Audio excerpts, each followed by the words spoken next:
Hi friends, இன்றைக்கி simple and டேஸ்டியாக மதுரை தண்ணி சட்னி தாங்க செய்ய போகிறோம். வாங்க அதை ஈஸியாக டேஸ்டியாக எப்படி செய்கிறதுன்னு பார்க்கலாம். ஃபஸ்ட்டு ஒரு பேன் எடுத்துக்கோங்க. 2 ஸ்பூன் ஆயில், 4 பல்லு பூண்டு சேர்த்துக்கோங்க. இப்போ இதில் 5 பச்சை மிளகாய் சேர்த்துக்கோங்க. 5 சின்ன வெங்காயம், ஒரு பெரிய வெங்காயத்தை நான் கட் பண்ணி வச்சுருக்கேன். அதையும் சேர்த்து நல்லா வதக்கி விடுங்க. கண்ணாடி பதம் வதங்கி வந்தால் போதும். உங்களுக்கு எவ்வளோ காரம் தேவையோ கூட்டி குறைச்சி சேர்த்துக்கோங்க. இது நல்லா ஆற வச்சுட்டு மிக்ஸி சாரில் சேர்த்துக்கலாம். இப்போ இதில் 1 கப்பு உடச்சிக்கல்ல சேர்த்துக்கோங்க. தேவையான அளவுக்கு உப்பு, தண்ணி சேர்த்துட்டு இது நல்லா சட்னி நைஸாக அரைச்சி எடுத்துக்கோங்க. இப்போ அரைச்ச சட்னியை ஒரு பாத்திரத்தில் சேர்த்துக்கோங்க. இப்போ இதுக்கு நம்ம தாளிப்பு செய்ய போகிறோம்.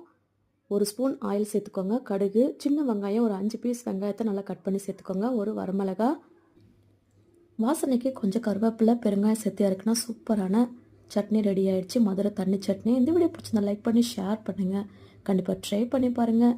இன்னொரு வீடியோவில் பார்க்கலாம். பாய். தேங்க்யூ.